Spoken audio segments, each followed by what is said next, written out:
Hello, folks. This is Michael Broussard of Ask a Sex Abuse Survivor. Welcome to Survivor Stories. Today we have survivor Phil Goldstein here, who will be telling his story and is available to answer your questions throughout the presentation. The way you ask a question is you go down to the bottom of your Zoom window and you click where it says Q&A and you type in your question or your comment or your thought or whatever, and we'll get to those as we proceed through. Don't wait for me to stop talking. Don't wait for Phil to stop talking because we're going to talk a lot. So anything you want to say, anything you want to share, anything you want to ask, you are more than welcome. Just type it into the Q&A and we'll get to it. I would like to thank Phil Goldstein for being here today and for agreeing to tell his story. Thank you so much, Phil, and welcome. Thanks for having me. I truly appreciate your openness because I think it's going to help a lot of people. These things do tend to give a lot of people strength, and that's wonderful. We usually like to try to start these with by asking you to describe the abuse you experienced in as much or as little detail as you choose. Mm-hmm. Sure. So again, thanks for having me. My name is Phil Goldstein. I was sexually abused by my older brother when I was a boy from the time that I was 10 to about 12 and a half. So kind of till the middle of when I was in seventh grade. And never told anybody about it for almost 20 years. And then, um, started to in late 2017, early 2018. And yeah, it just kind of opened up, the floodgates for me in terms of, first talking with a therapist about it and then telling my then girlfriend and now wife about it, and then family and friends, and eventually my parents. And yeah, I'm very happy and proud of the progress that I made, in the years since. But it was something that I just, like a lot of survivors, obviously kept, bottled up inside and felt deeply ashamed by. And I think that that was really corrosive to, my spirit, corrosive to me, physically in terms of how it was affecting, my feelings and experiences around sex. And, I'm obviously glad that I decided to say something at some point. So this is a situation where you had an older sibling that was abusing you, Mhm. and you talked about telling your parents that this had happened. Mhm. What was their initial reaction to this information? Well, I'll take a step back and say, I was really worried and concerned about telling them because I had been, reading a lot of literature, don't mind my cat, um, about how oftentimes with sibling sexual abuse, the, you know, sibling who's been abused tells the parents and then is not believed. And so I was worried that that was going to happen. But it didn't. And they believed me right off the bat, which I was very relieved by. But then, shortly thereafter, they basically said, at the advice of their therapist, they didn't want to get in between me and my brother. They thought that I should be the one to confront him about this, even though at that point in time, I really didn't want to and didn't feel like I was in a position where I could, or where I thought that that would be good for me. And they also just, in a lot of ways, minimized what happened. And I think really wanted to kind of have there be this sort of quick reconciliation and then kind of let's move on, which really upset me because when I initially told them, they were like, we're not going to sweep this under the rug. But, as time went on, I felt like that's kind of what they wanted to do. And they also, I think, were not super interested or able, I'm not sure which, in helping me, with the support that I felt like I needed, and wanted. They were and still are living, across the country from me. I'm in Washington, D.C. They're in Southern California. And I kind of hoped and expected that they would come out to see me, which they never did.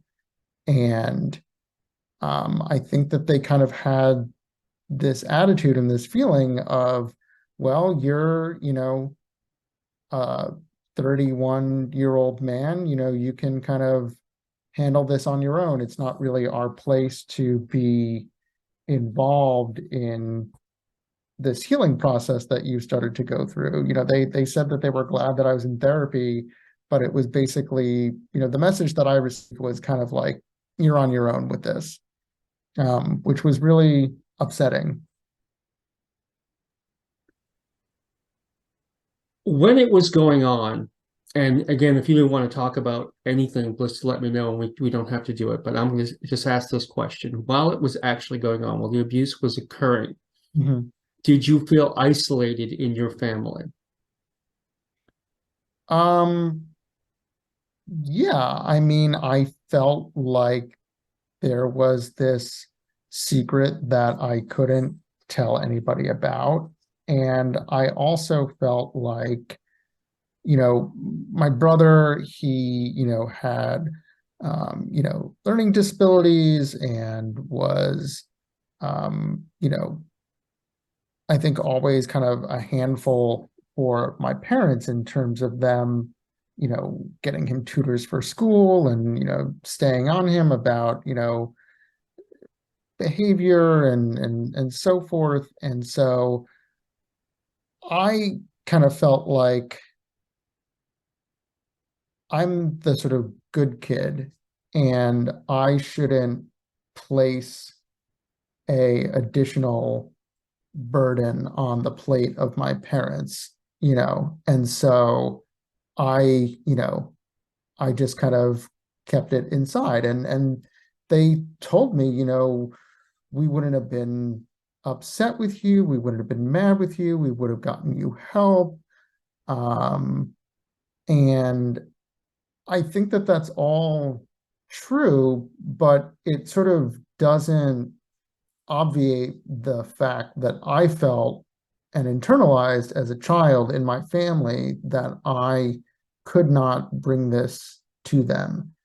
And I was upset that they didn't want to explore with me why that was, the dynamics in our family that kind of led that to be the case.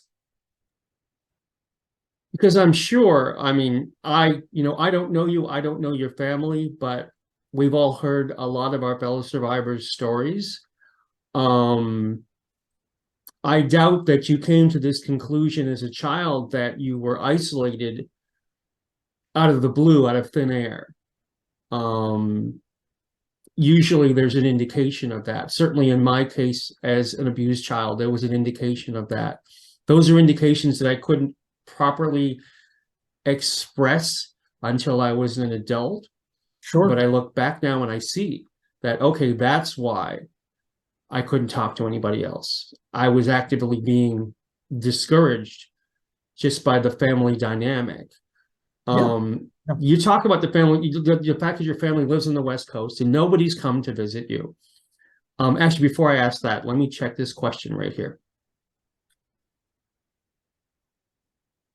So, Talia says, I hear your parents telling you that they would get you help, but what about your brother who did this terrible thing to you? Did he get help? I am sorry that they have put all of your healing on you. It sounds to me like they need to go through healing too, and not necessarily around this situation.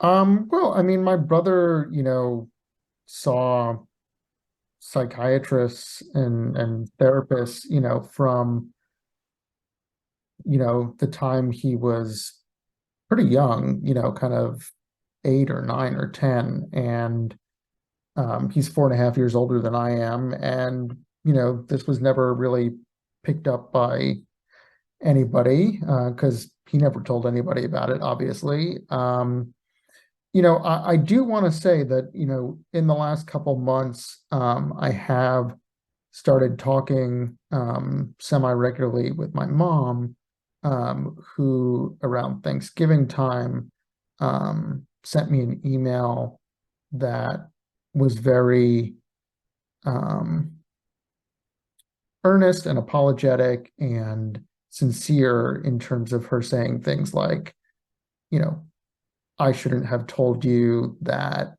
you should have told us about what was happening when you were a boy, which is something that she said to me, which was really hurtful and upsetting. And she said that, they should have come out here and they should have shown me more support. And she said a bunch of other things, but it was, a lot of things that I had been waiting a long time to hear. Um, I don't know if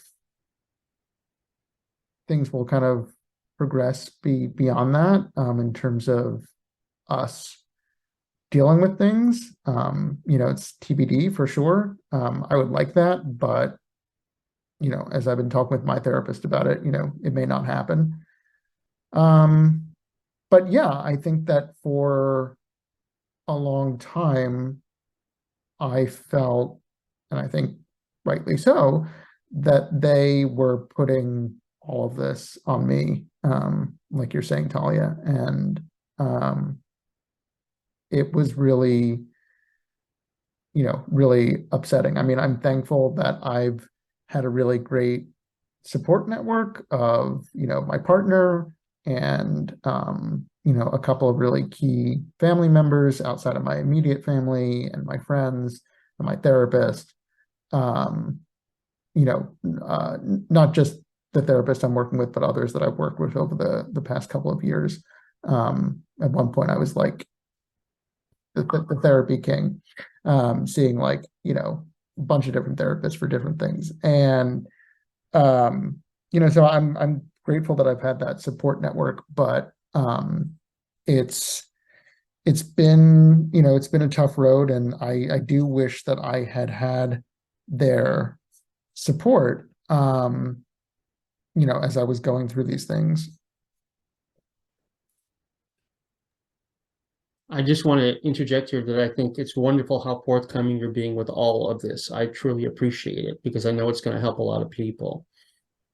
Um, you had talked earlier about how these kinds of experiences impact your relationship with sex and understanding of things like that, that sort of part of someone's life. Mhm. How would you describe the way that this experience impacted your knowledge, your understanding, your place in the concept of sexual relations later in life? Well, I mean, on, a bunch of different levels, on the one hand, obviously, when something like this happens, you're kind of robbed of your innocence and the ability to kind of discover sexual activity for yourself. And, I think that it just, um, you know, made me a lot more anxious, I think, about sex, than I otherwise would have been, looking back, for a long time. I really kind of struggled a lot with ED.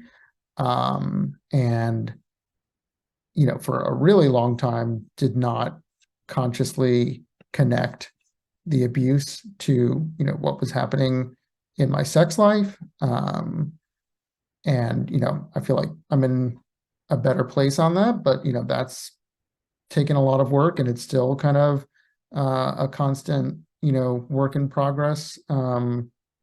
I think that things are a lot better now than they were, when I first started disclosing about the abuse. But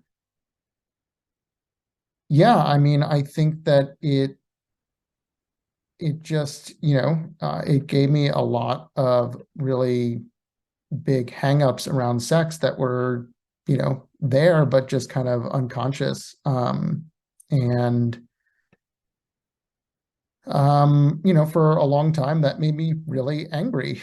And uh, I've kind of had to work through that. And I'm still angry sometimes, as I think, we all have a right to be. But yeah, I mean, I think that in many, many areas of a survivor's life, not just, their relationship with sex, there are these ripple effects that kind of just radiate outwards over time. And, sometimes those waves are stronger than others. And, you know, that's just the way it is. It's interesting because you say that's just the way it is, and I think that's something that a lot of us have had to say to ourselves, um, because I've seen many people talk about, and there are memes about it and all that, that, I'm trying so hard to reclaim the person that I was. Hmm.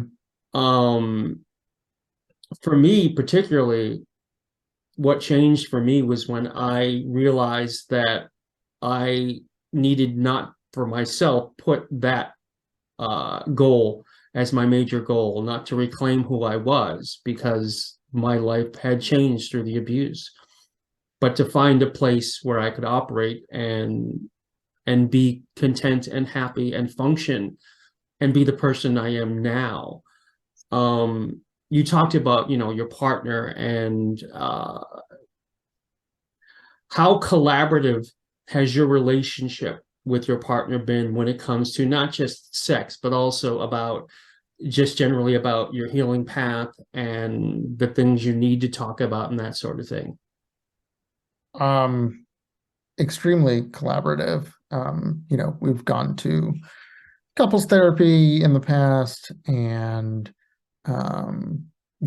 she's been a constant support and source of strength, and has been my biggest champion and defender, in many, many ways. And so, um, I definitely would not be where I am in my healing journey without her.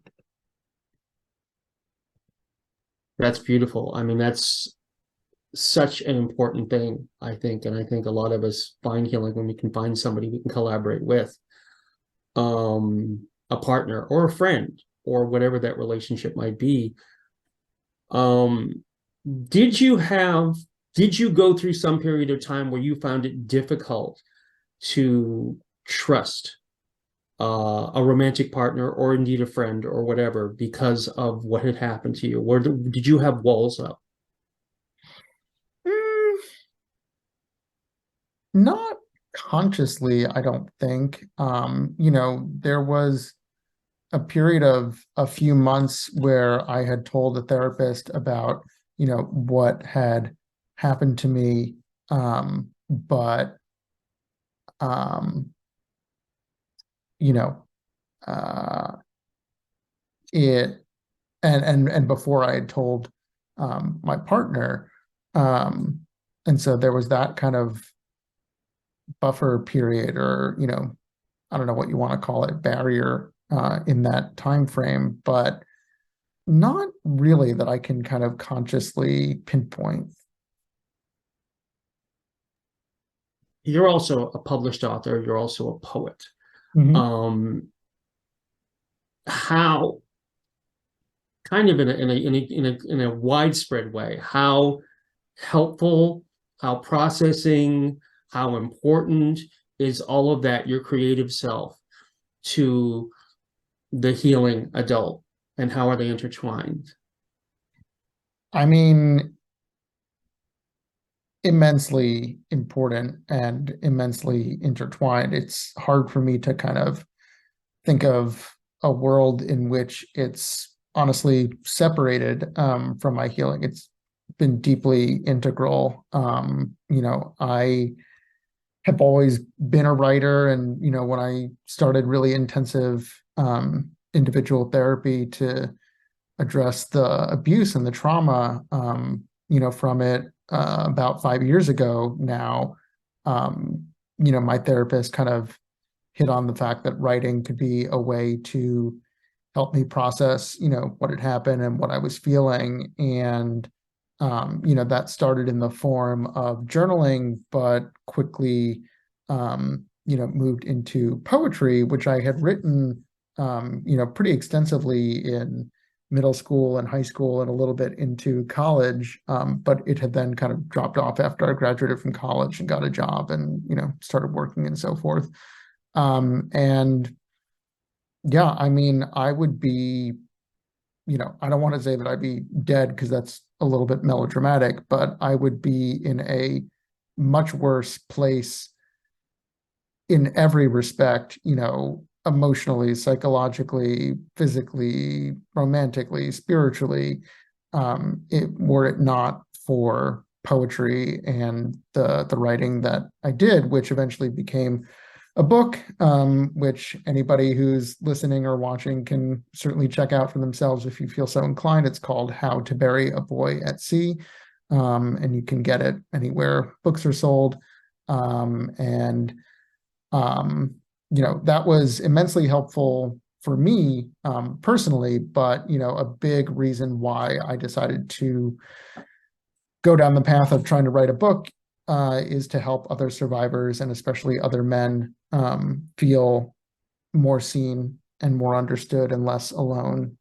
Because even if my, personal experience differs from that of another survivor's in terms of the specifics, I think that there's a lot of commonality, obviously, in terms of the feelings that survivors feel during and after being abused. And so, I hope that that comes through in the book. And I've had other survivors reach out to me and tell me that they really appreciated it, and that they could see some of themselves in some of the poems. And so, that's immensely, gratifying to me. But yeah, I mean, writing, I think, can be a really powerful tool for anybody who's trying to make sense of a trauma. Your book has, and your work has been clearly very well received. I've tracked the work you've been doing and the readings you've been doing and all that stuff. And does in any way people responding strongly and powerfully to your book give you any sense of sort of validation of your experience? Um, yes and no. I mean, I think that it was and is really gratifying, as I said, to get that positive response to the book, especially from survivors. And honestly, for a long time, I was getting more validation of my experience from complete strangers than I was from anybody in my immediate family, which was both, weird and saddening, and I guess, made me feel, good on some level that I was getting that validation. But I think that even before the book came out, I was at the point in my work with my therapist where I felt very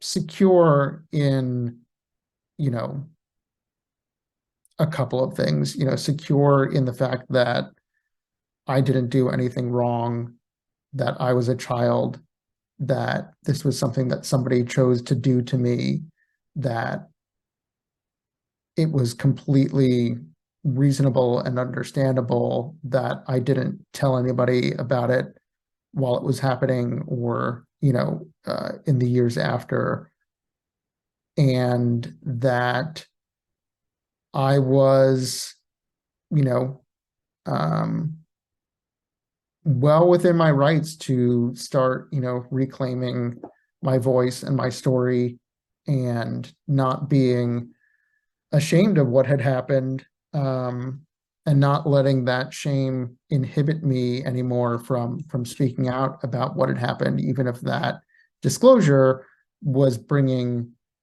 shame and making my parents or my brother or anybody else feel, um, upset about me disclosing the truth. Because honestly, this was not a case where anybody kind of like disputed what had happened.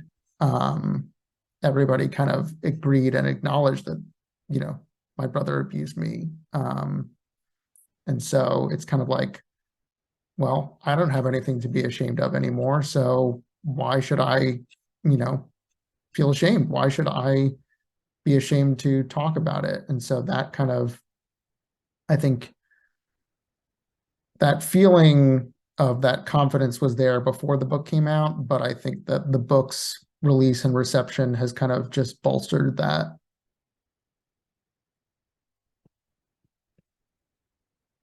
It's interesting that you say you get to the point that it doesn't matter, you know, how other people are going to react because this belongs to you.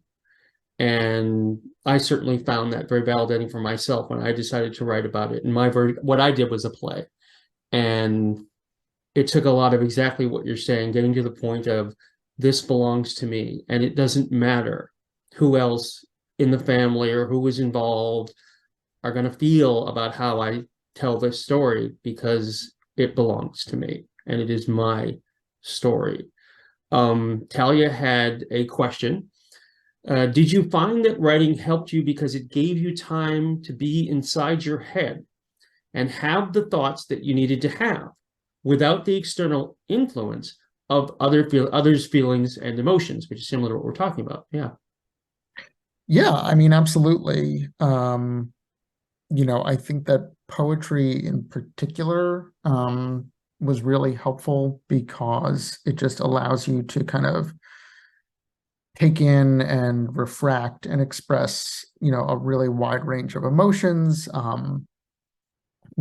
Whether you're trying to elicit, an emotional response in yourself as the writer, or, more often the case in your readers, that's super helpful. And then also, I think that one of the things that poetry can do really well is it allows you to kind of play with time in a way that's really interesting, where you can kind of draw out, a moment, or, a series of moments into a really long exploration, that's much longer than what the actual moment in time was in reality. Or it can allow you to look back, and, for example, talk to your younger self. And so I think that the poetry writing in particular was really helpful in allowing me to kind of examine a really wide range of emotions that I was feeling, anger, sorrow, isolation, sadness, grief, but also, um, positive emotions, joy in speaking out, relief, connection, with the people who came into my life, love, um, and, a sense of confidence and resolve. I think that, built as I, worked on things in therapy and as I kept writing. Um, so yeah, I mean, I think that it was an incredibly powerful tool in helping me kind of get inside my head and think about all those different, facets of the experience and what I was thinking about.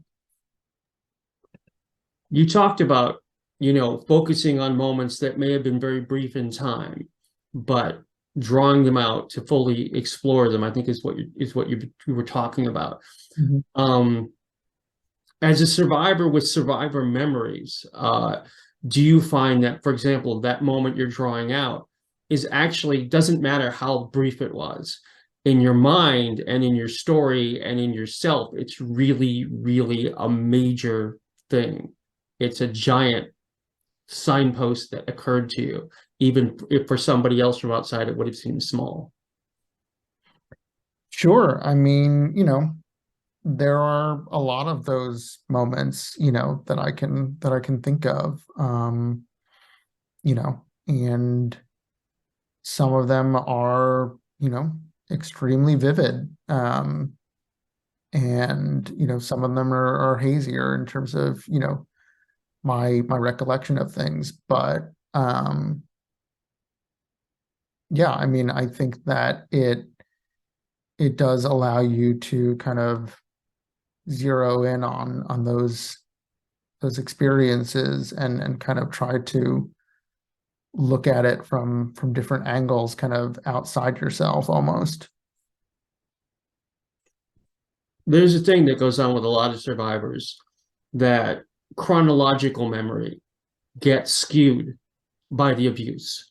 Hmm. So you don't necessarily remember that this happened on Tuesday and this happened on Friday and this happened in this year and this happened in that year, but you remember the stuff. Uh, do you find that, and I think this is something that's important for people who are trying to support the survivors and the justice system and all kinds of people understand that chronological memory isn't necessarily the way it works for a lot of survivors. Do you find that you actually have experienced that sort of uh, non-chronological memory where you can say things definitely happened, but you can't say exactly when certain things happen or what happened before another or any of that kind of thing, any of that sort of time thing? Oh, sure. I mean, I can very distinctly remember, the first time that I was abused, and I can very distinctly remember the last time that I was abused, and I can think of instances that, and I know kind of roughly, I know for sure when the last time was, and I know roughly when the first time was, and I have memories of things that happened in between, but I couldn't tell you for sure that, this happened in this month or this happened in that month. It's all kind of uh, a blur in the middle. And that doesn't invalidate those memories. And I think that's a lot of the translation that the general public needs to understand Mhm. is that this is an impact of the abuse. And it Yeah. doesn't invalidate it that we can't name the exact dates. You talked very interestingly about remembering the very first time. I remember the very first time. I thought I remembered the last time, but a few years back that got opened up, blown apart by a conversation.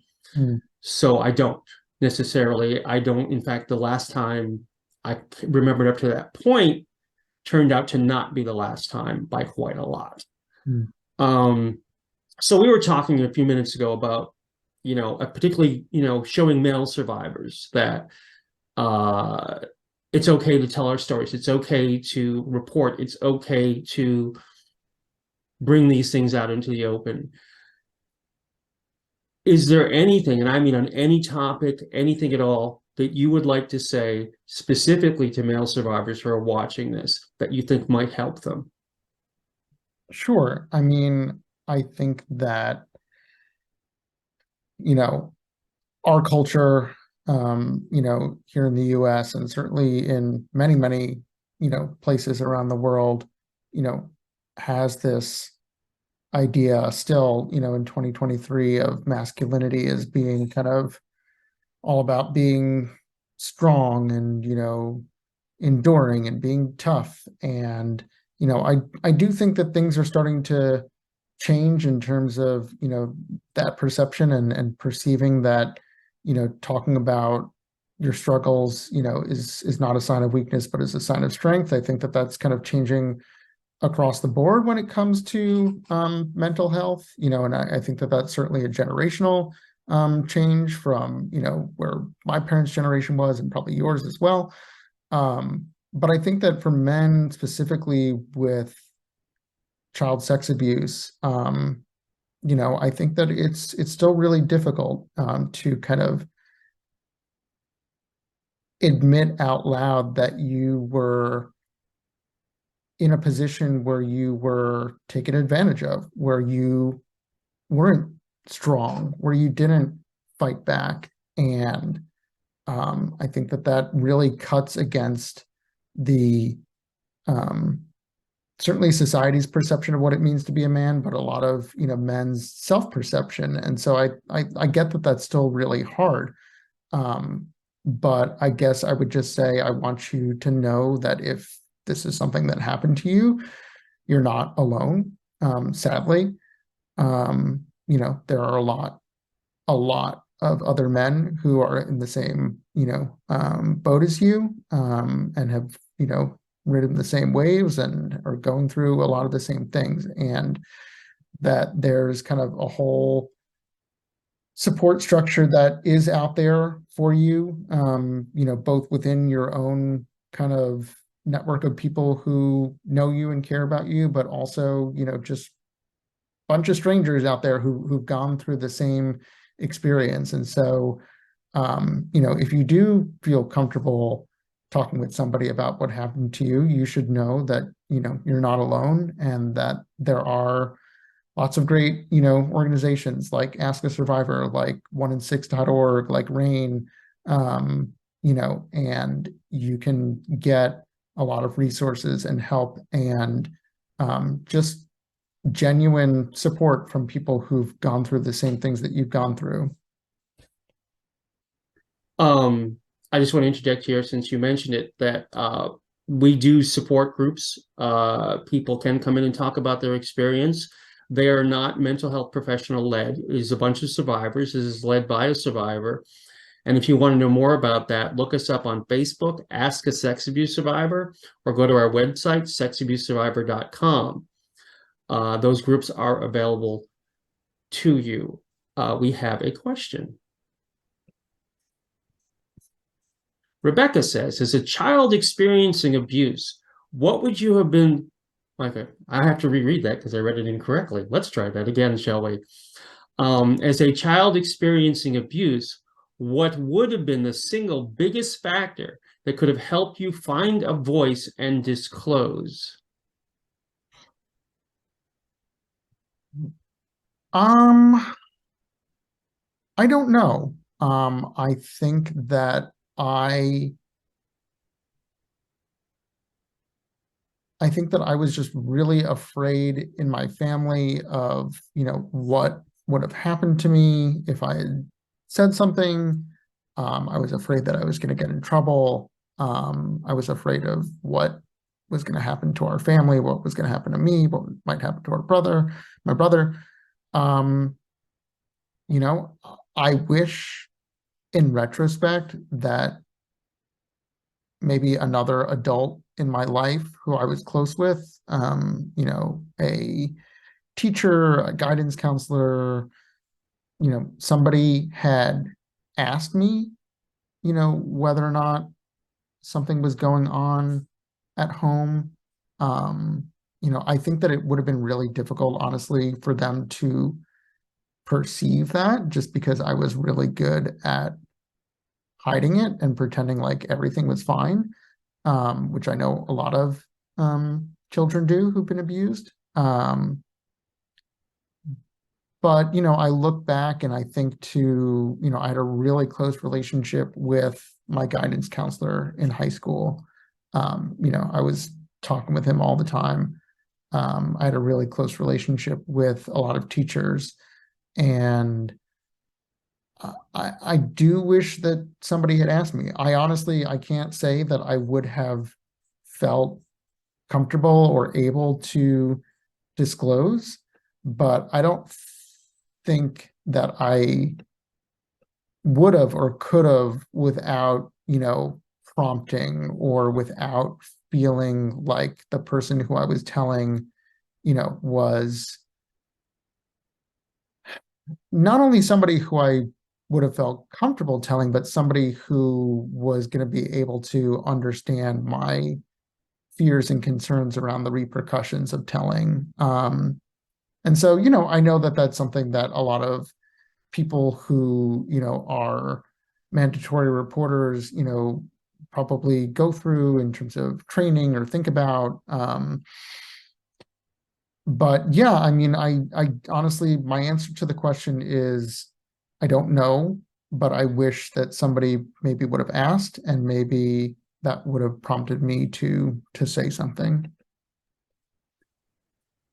Um, Rolling back to when this was going on, what sort of a child do you think that you were? Were you a quiet child? Were you, gregarious, friendly around other kids? What kind of a child were you? What did you present to the world?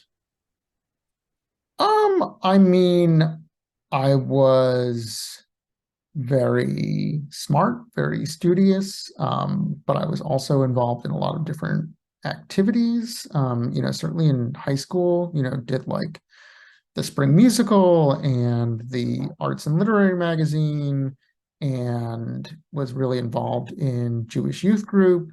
So, I was definitely kind of mixing it up. I was not like one of the popular kids. I was not an athlete, but I was pretty friendly with a lot of different groups and different people. And so um, I don't know. I probably presented as kind of a outgoing, nerdy, you know, kid who was interested in, the arts, I guess you could say. And I had, some really close friends who I obviously didn't tell. But I definitely, and I read about this in the literature. I definitely wasn't somebody who was like withdrawn or antisocial or, you know, abusing substances. I mean, like a lot of kids, I smoked pot in, high school and got into trouble here and there, but I wasn't kind of engaged in a lot of obvious self-destructive or antisocial behavior. And so I think that that is one of the reasons why nobody picked up on anything. And I think that I engaged like that because I didn't want anybody to ask me any deeper questions. I didn't want there to be any real opportunity. So it's kind of connected to my last answer.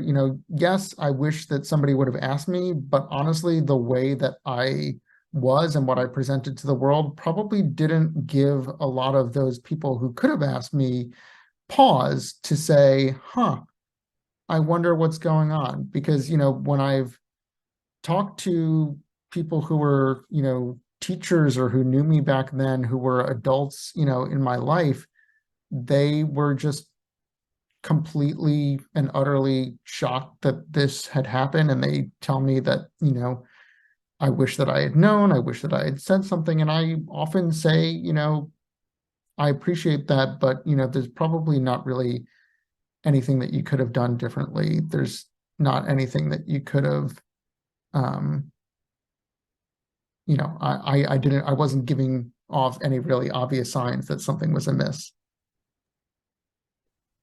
It's interesting because as you were talking, I was forming a question that was, do you think that this presentation to the world had something to do with actually trying to seem normal so people wouldn't ask you?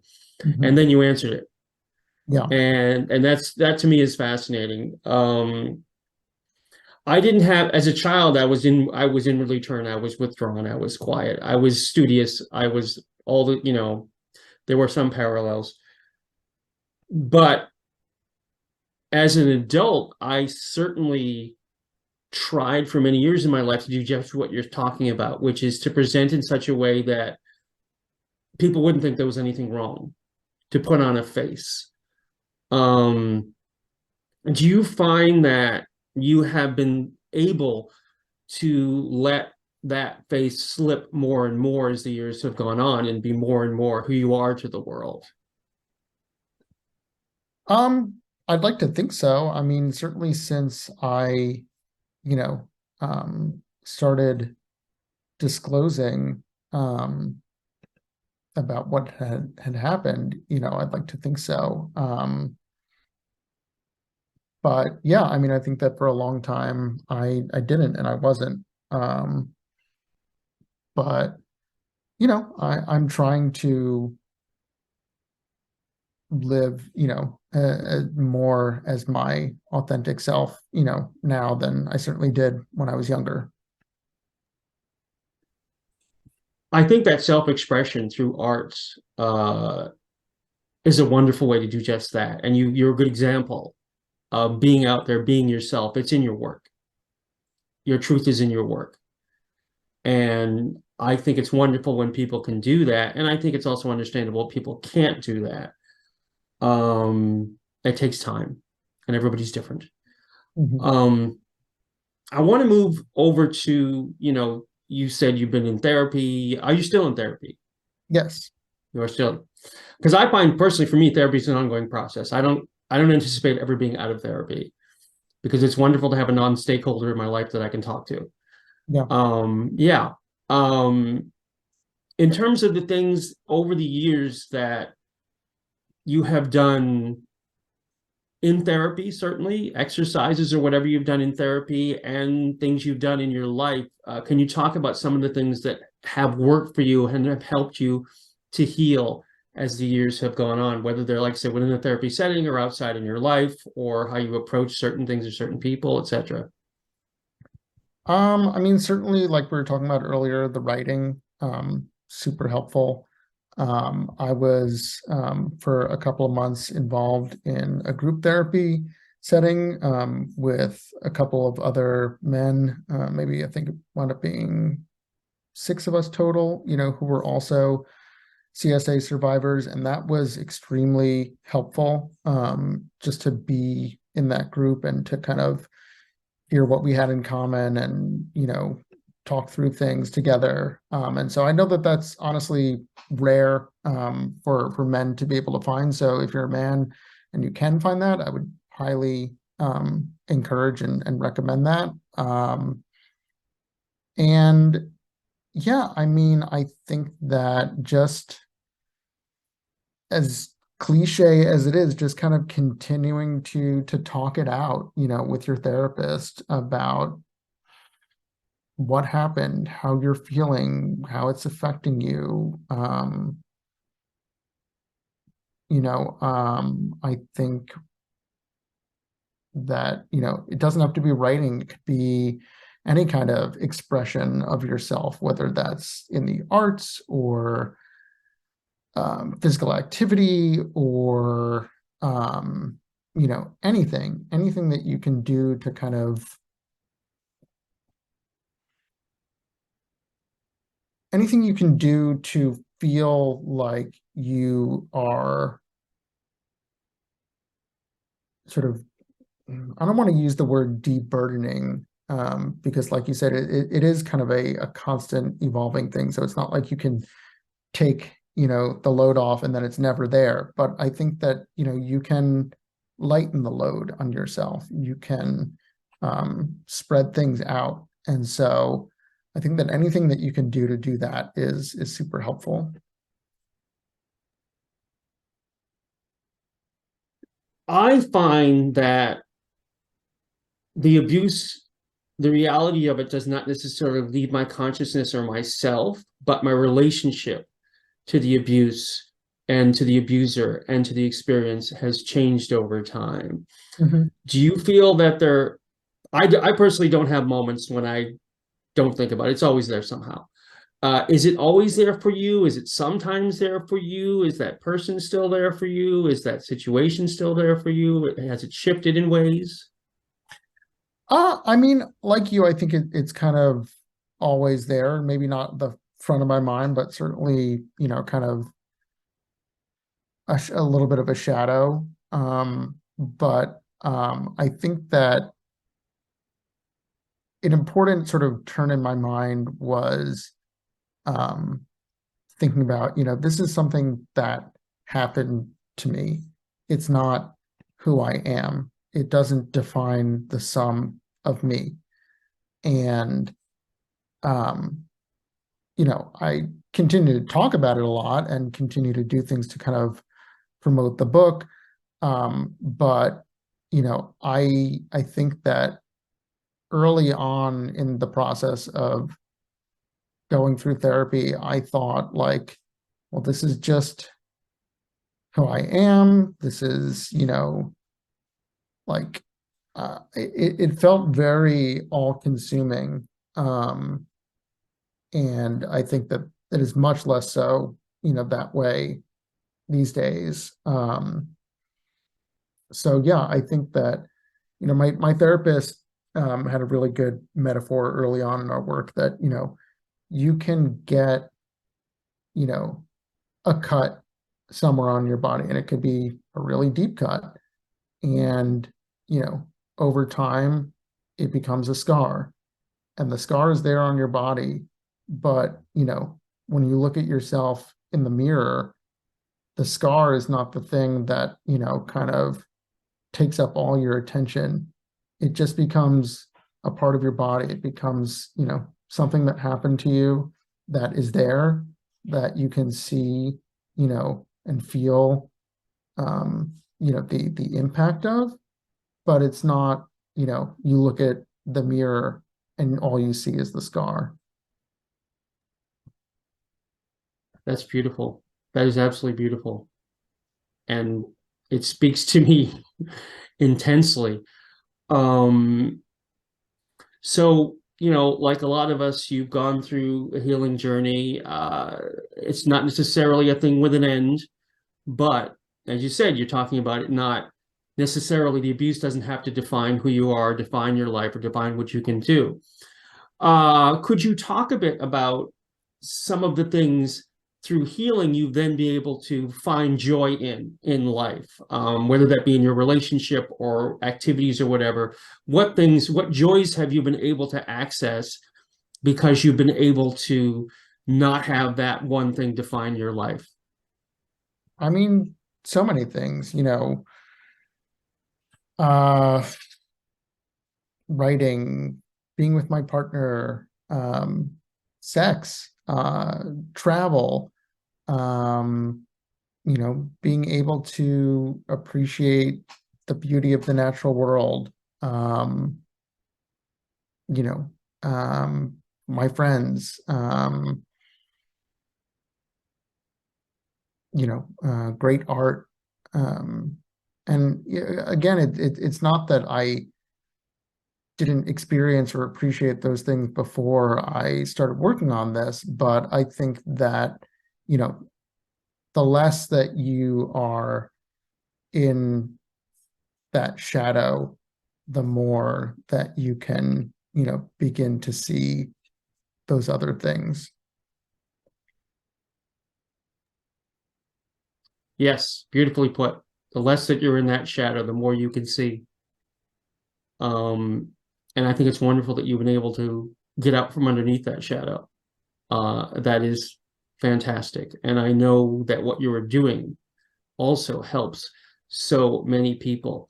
You talked about the joy of travel. Christy and I like to travel because there's something special about walking new streets with someone and sharing that. How do you find your experience in traveling with your spouse?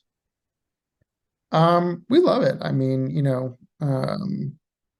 we try to go on kind of one big trip every year, for a couple of weeks if we can manage it. And yeah, I mean, it's great to experience, places you've never been and things you've never seen. Last August, we went to Alaska, which was really awesome. Highly recommend everybody go to Alaska if they can, probably in the spring or the summer.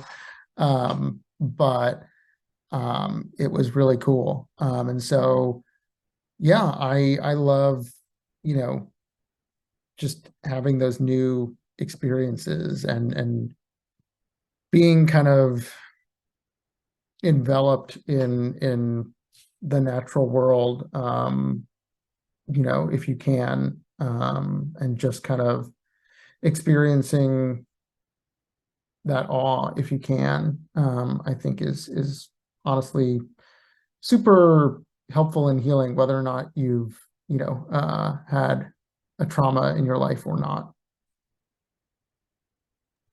Well, we're just approaching the end, and I don't think there's a better place actually to finish up than that. That was beautiful.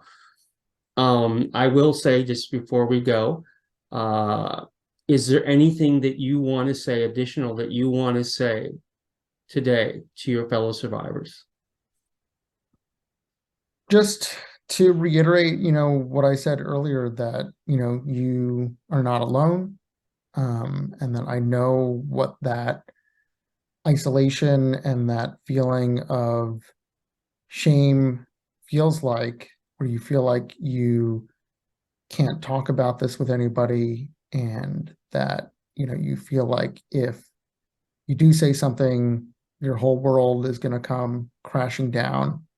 And um, that's not to say that when you start disclosing to people, it's easy and that you won't experience turbulence in your life, because you will, and it's not easy, but your world won't come to an end.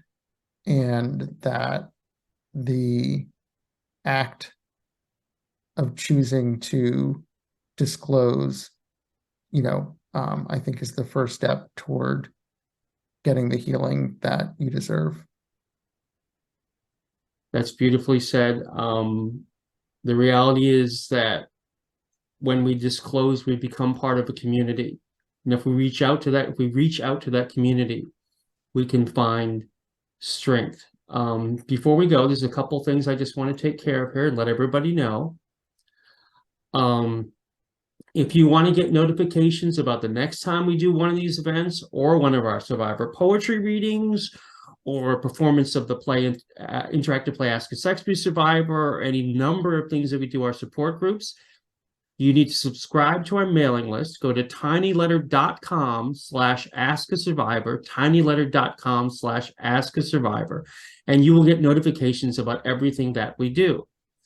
And if you want to do one of these interviews yourself, you can contact us. In fact, contact me at askasurvivor@gmail.com.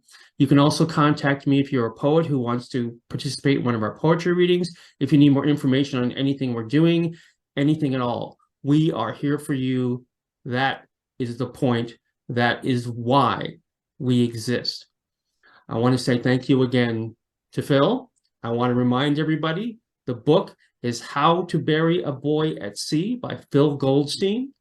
You should all go out and get it if you can, because he illuminates the experience in a way that is both personal and universal.